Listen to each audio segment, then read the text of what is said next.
These islands in the South Atlantic have two names. To the people who live there and to Britain, they are the Falkland Islands. But to their closest neighbour across the sea, Argentina, and its people, they are Las Islas Malvinas. The debate over what to call these islands is a symbol of a much larger dispute, one that has raged for hundreds of years and continues to this day. But in April of 1982, that debate became a conflict, one which would take the lives of nearly 1,000 people. But for Argentina, it wasn't meant to be that way. In fact, when Argentina invaded the Falkland Islands, they believed that Britain wouldn't even respond.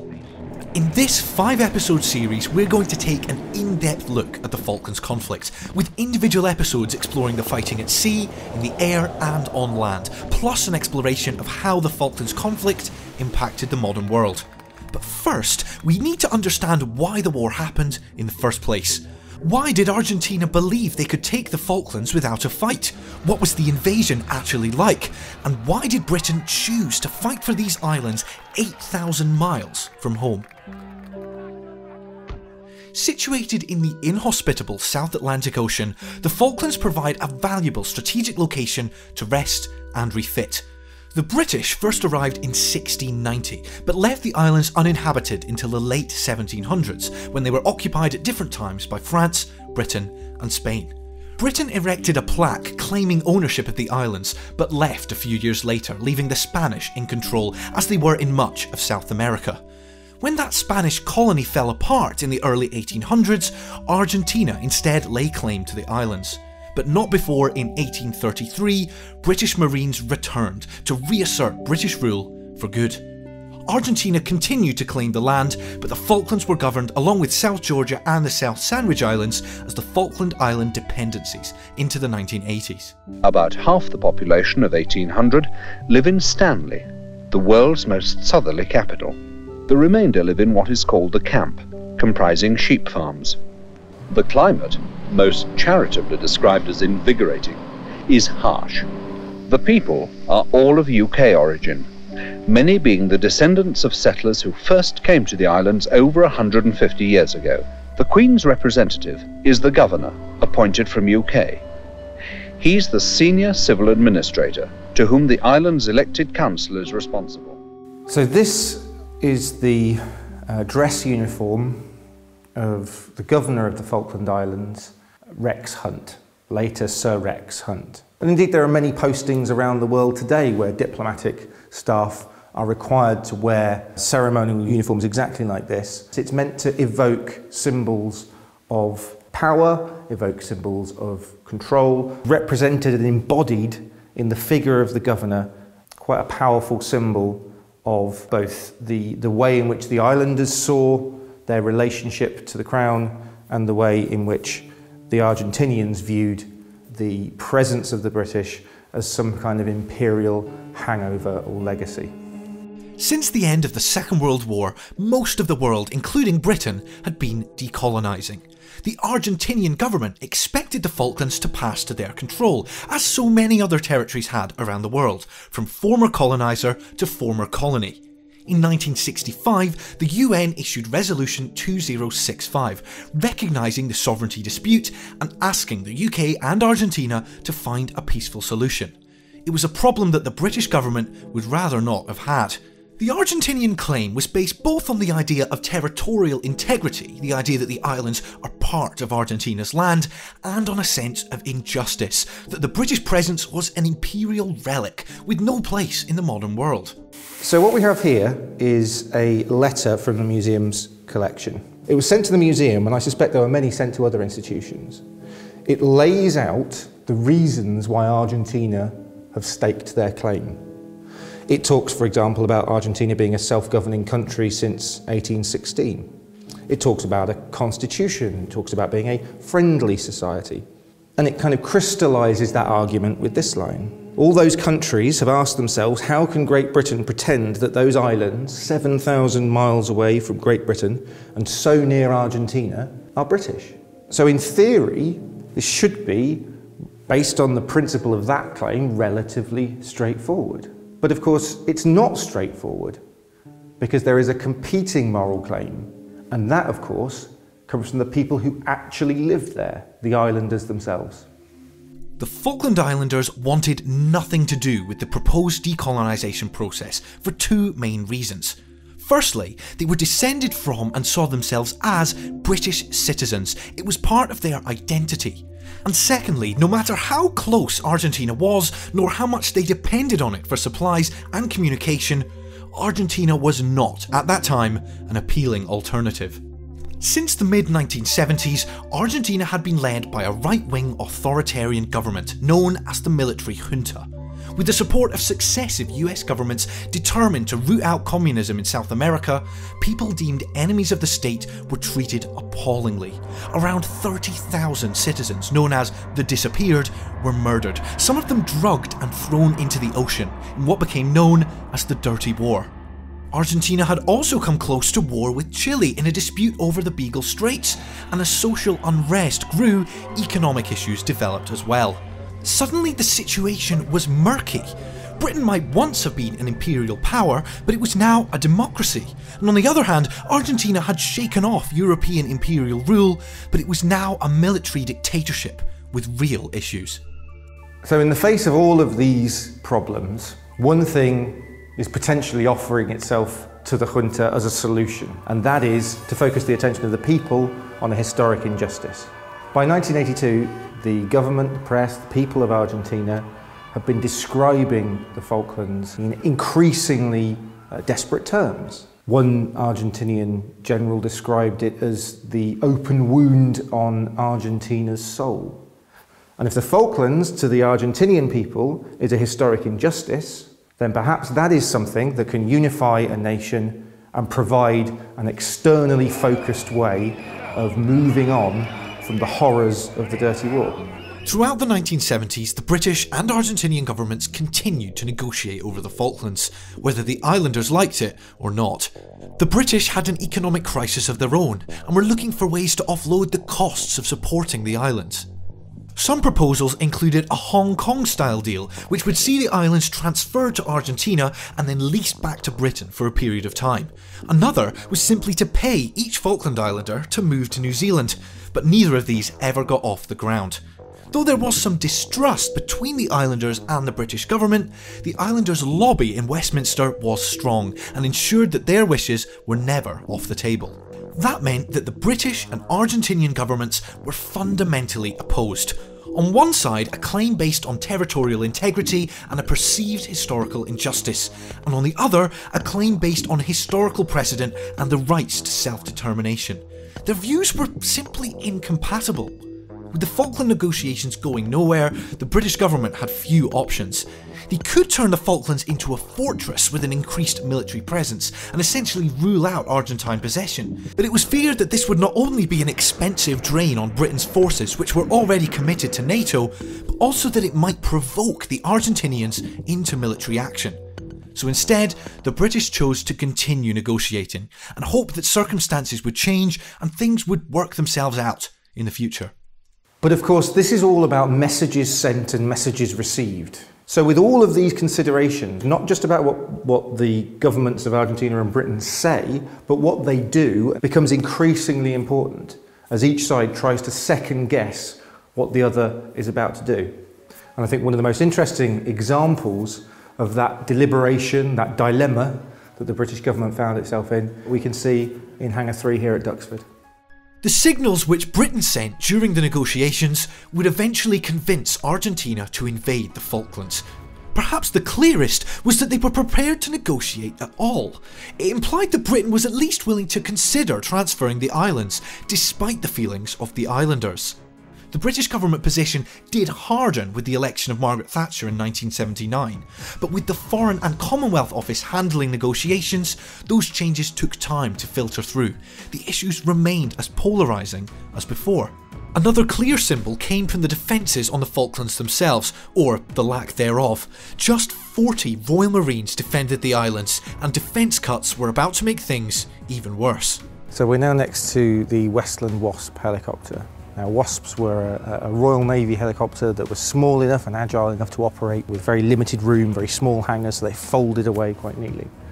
If you look at this one, there's the name of its ship on the front, HMS Endurance. So the Royal Navy maintains HMS Endurance for several months a year in the South Atlantic. It's an ice patrol ship. It's like a classic warship, nicknamed the Red Plum because of course it has a bright red hull. And this aircraft in its later career actually served on that in the South Atlantic. You'll be able to see a penguin on the side that references that South Atlantic and Antarctic connection. But that's just one Royal Navy vessel. One Royal Navy vessel that's there for part of the year, not all of the year. When it's decided that it will not survive the next round of defence cuts, that sends a very powerful message that the only ship designed to operate in the South Atlantic for extended periods of time will soon not be there.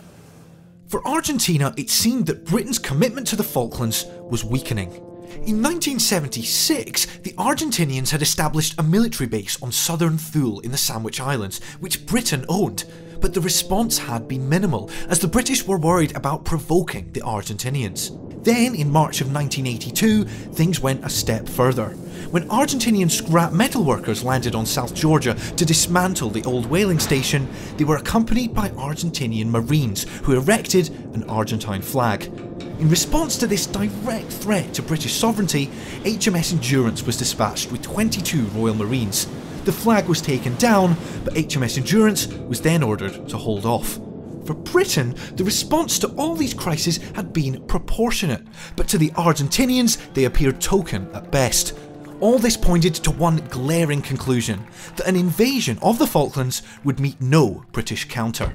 Signals from around the world were also positive. They had a UN resolution, support from many Latin American nations, and US backing in the fight against communism. And even if the British did respond, taking back the islands over 8,000 miles away from the UK was another matter. Everything that we've talked about was leading the Argentinian government to assess that the risk of a British retaliation was low. That if they were going to solve the issue of sovereignty, if they were going to come back and attempt to right that wrong of 1833, then this was an ideal time to do it. And to explain what that invasion was like for the people who experienced it, we're going to go back and have a look at a couple of objects. On the 1st of April 1982, Governor Rex Hunt was informed that an Argentinian invasion was imminent. He had little time to organise a defence. The Royal Marine garrison was actually in the process of changing over, and so was double the usual strength it would normally have been. This was augmented by some naval hydrographers from HMS Endurance and members of the local Falkland Islands Defence Force, bringing the total to around 85 men. Needless to say, this was not enough to repel a full-scale invasion, so the Royal Marines concentrated their defence on Government House. With limited weapons and supplies, they knew they could not hold out for long. Instead, they planned to give the Argentinians a bloody nose and show the world that the Falklands would not give in without a fight. At 11 PM that night, the 1st Argentine Special Forces troops landed at Lake Point and advanced inland. Most of the troops moved to Moody Brook Barracks, which they attacked but found empty, while the rest moved on to Government House, where the main fight would take place. These are placemats to put under your plates on a table. But these placemats are from Government House in the Falkland Islands. The extraordinary thing about them is that they've been damaged by shrapnel or an Argentinian round. Because when Government House came under attack, there's a crucial thing to remember in that it was made largely out of wood. One of the things that happened was that bullets passed through not just the walls, but the cabinet holding these, and actually damaged them there. Not only did they show the sort of damage that if it was inflicted on a person would kill them, the juxtaposition of these scenes of diplomatic gentility, this sort of 19th century precision and elegance, smashed with a bullet or a piece of shrapnel. These mats are an extraordinary witness to the events of that night. As the battle for Government House raged on, newly landed Argentinian Amtraks were making their way up from York Bay into Stanley. They were held up by Royal Marines on the main road, but as they advanced on Government House itself, Rex Hunt had a choice to make. One option was to head out into the camp and mount a guerrilla campaign, but in the face of now overwhelming Argentinian force, he made the difficult decision to surrender. Dear friends, I'm afraid I'm not being given the time to say farewell to you all as I would have wished, but the new Argentine governor has kindly given me permission to send you this last message of good wishes and thanks for all your support. I shall never forget you, and hope that we shall meet again someday. He was repatriated to the UK along with the Royal Marines, wearing the ceremonial uniform which we saw earlier. The following day, after spirited resistance from HMS Endurance's Royal Marines, South Georgia too was captured by the Argentinians at the Battle of Grytviken. When news reached Argentina, the mood was jubilant. Their open wound had finally been sutured. But as the British government reacted, Argentinian assumptions regarding the next phase quickly fell apart. The decision was taken almost immediately that they would have to be retaken. A combined land, sea and air campaign that would have to leave as soon as possible. But it still remains the case that to the vast majority of the people in the United Kingdom, the Falklands are not something that is immediately knowable to them. The joke is that many people thought they were off the coast of Scotland. So suddenly to discover not only that these islands exist, but that they have been taken by force, there is predictably a level of outrage. As Britain readied its task force, the rest of the world reacted to the invasion with shock. The UN issued Resolution 502, calling for an immediate withdrawal of Argentine forces. The US, after attempts to broker a peace, also came down on the side of the UK. They offered arms such as Sidewinder air-to-air missiles and the continued use of Wide Awake airfield on Ascension Island, both of which would prove crucial in the battle to come. And although several Latin American nations voiced approval for Argentina's claim to the islands, Chile did not. The threat of war between the two would keep Argentinian assets tied down on the mainland, while Chilean intelligence would provide early warnings of Argentine air movements and become crucial to the survival of British air crews. So it's fair to conclude that the response is neither what the Argentinians hoped for, nor in many respects predicted. They wanted Britain not to attempt to retake the islands. They wanted the United States to, if not back them, then at least to remain neutral. And they wanted this to be seen by the wider international community as righting a historical injustice. It's a slightly different prospect, and once again, that spectre of using military force against a people who do not wish to have their government changed begins to enter the calculus of a lot of places around the world. Though Argentina's moral claim to the Falklands had begun to falter, the basic odds in the coming conflict were still very much in Argentina's favour. They were fighting in their own backyard, close to their lines of supply, while British forces would have to sail over 8,000 miles from home and rely on just 2 aircraft carriers for air cover. To find out how they managed to do it, make sure you subscribe so you don't miss any of our next 4 episodes, where we explore the Falklands conflict on sea, air and land, as well as its far-reaching impacts on the people involved and the modern world. The Falklands has often been called a small war. And that's a bit of a misnomer really, because the Falklands has enormous significance. You don't have to look very far around the world at the moment to see these same issues of historical perceived injustices butting up against the rights of self-determination for people living there now. And of course this is still a live issue, because although the conflict ended, that didn't end Argentina's desire to see the Falkland Islands part of their country, and it did not end Britain's commitment to the islanders. The distance between those 2 points is just as vast. The only difference is Argentina tested the limits of that proposition using military force. And for many people, that crossed a line that can never be uncrossed.